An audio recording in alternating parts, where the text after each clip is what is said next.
Do you remember where you were when you first started hearing about the world turning off temporarily?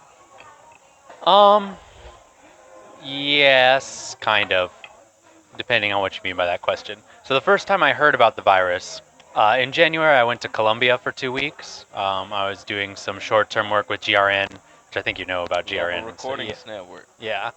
So that was a lot of fun. Could talk about that a little later if you want. Sure. But for 6 days, we were in Colombia for 2 weeks, and for 6 of those days, we were in like the middle of nowhere jungle. We had to take a tiny little plane to a small village on the coast, and then take a canoe upriver for like an hour or two to get to the village. So we had no connectivity or anything. Right. And then coming back from that, we went back to Bogota, and I was just catching up on my Twitter and everything. And I have some people who are pretty up on world events, especially relating to China and stuff, on my Twitter feed. And they were talking about this virus in the city of Wuhan. That's like, this. Keep an eye on this, guys. It could be a big deal later if the government doesn't get it under control right away. And I was like, hopefully, because I'm also old enough to remember the SARS thing of 2003. I was like, that got really big, seemingly from at least my perspective as a kid, out of nowhere. So it's like, I hope I don't get stuck in Colombia if this virus breaks out or something. Yeah. But this was in late January, so obviously not. I would say most of my friends hadn't even heard of it by that point. Yeah. Um, then the next kind of thing for me was in late February. So my original plan was I had my job lined up already, and I was going to start in May. So I was going to drive out to Wisconsin and live with my dad for a few months and substitute teach until my job started in May. Um, and so on the way to Wisconsin, I was going to see a bunch of my friends all around the country, like take a big road trip. Yeah. And one of my friends messaged me in like, I don't remember what day, sometime in the middle or near the end of February.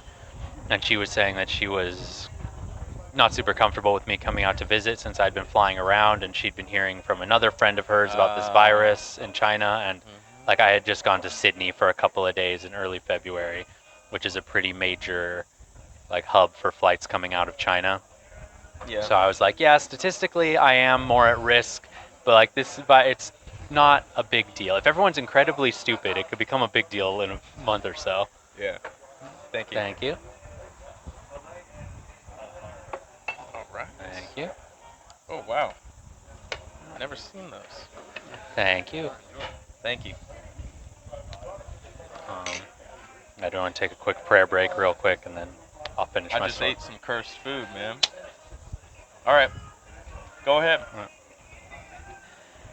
Dear Lord, thank you for this food, and thank you for this chance for Eel and I to get together.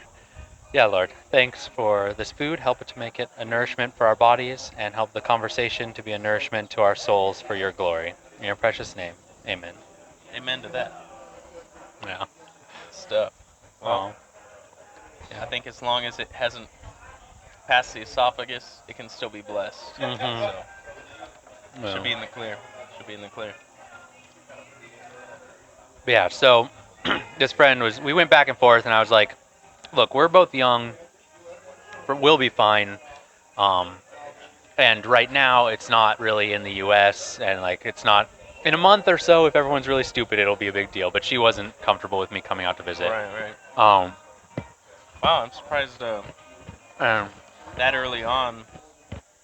Huh. Anyways. But yeah, so, and then right around that same time, before, because we were like going back and forth over text for a week or so, and around that, my grandpa had passed away right around that time as well, and his funeral was going to be the first weekend in March. So I was like, okay, I'll stay here in Temecula until the funeral, go to the funeral, and see what the state of the world is after that. And by that time, like New York and Seattle were being hit pretty bad. I don't remember if anything was actually shut down at that point, but there was definitely talk of like New York shutting down stuff. And I was like, look, I can see where this is going. Everyone is being pretty the response to this is not coordinated or effective at all. Yeah. I bet that they're going to be at minimum closing schools, possibly like a full-on lockdown. And if they're closing schools, there's no job for me in Wisconsin substitute teaching. And I would rather be in a full lockdown on my 5 acres in Southern California than on a small suburb house near Madison, Wisconsin. So, That's a good point. um, so yeah, I stayed here. And like the day after I would have started teaching, Wisconsin closed their schools. So, Wow. like, good call there. Yeah.